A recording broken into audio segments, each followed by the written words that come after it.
Today's video is going to be a bit different. That's me, and I'm the patient. Normally, I get to be the one wielding the curette, removing the wax, and narrating through how we were able to remove large globs of wax to make the patient's ears feel better, restore their hearing, and generally keep those ears clean. Today, the shoe's on the other foot. I'm the patient, and I've got a new employee who's learning to do wax removals using the video otoscope system. I wanted to let them have a go at my ears first so I could coach them through what to do and explain to you what it feels like. So you understand what you're seeing. This is my left ear. Given my ear canal anatomy, I know there's a large pit at the bottom of my ear canal that kind of collects some earwax. So when I do wax removals, or when I've had it done in the past, I've always used a more angled curette in order to dig deep into that pit to remove the wax.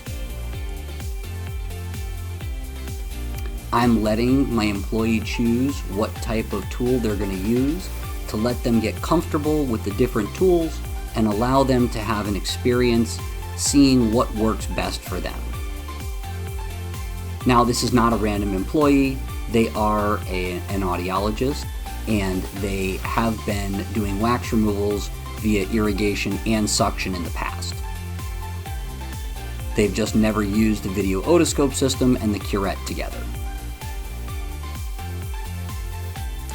As you can see, they're very tentatively probing the ear canal wall, working on removing that wax. They're going to attempt with the straighter curette here to dig out that pit, and they were actually pretty successful.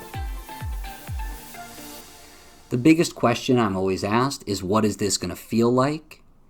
I have gone through wax removals several times. It basically feels like you've stuck a Q-tip a little bit too far in your ear. It can be slightly uncomfortable, but not normally painful. Now, there are times when it can be painful depending on your ear canal anatomy. If you've been digging and already have a previous sore or abrasion in the ear canal, or if the wax is severely adhered to the ear canal wall and or eardrum. But in this case, it's a very benign feeling. It doesn't hurt, but you can definitely feel the movements of the curette. If you like these earwax removal videos, please take a moment to like and subscribe.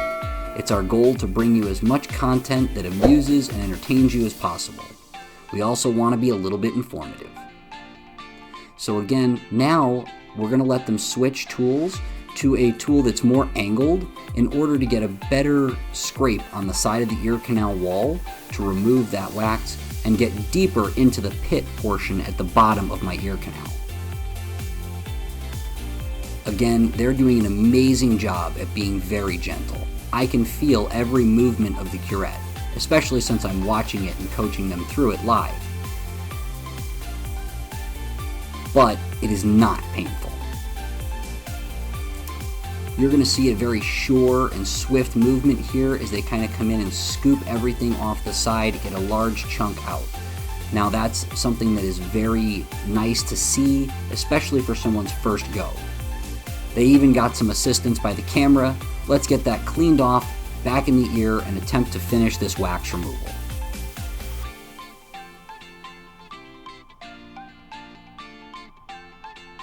Given the amount of earwax that I've got going on right now, this wax removal could have been done much more quickly. However, it's very important to give people the opportunity to learn and to practice. They say it takes doing things 10,000 times to master it. Well, this is number one, and I would say that my employee did amazing. We can see here that there's still some on the side, and we're going to use the curette again to remove it, and then we're going to see if we've got a good view of the eardrum and go forward onto the other ear. You can see a great view of the eardrum. This is my left side. This has been You Heard It Here with Dr. Gary. Please stay tuned for part 2. We'll see you in the next video.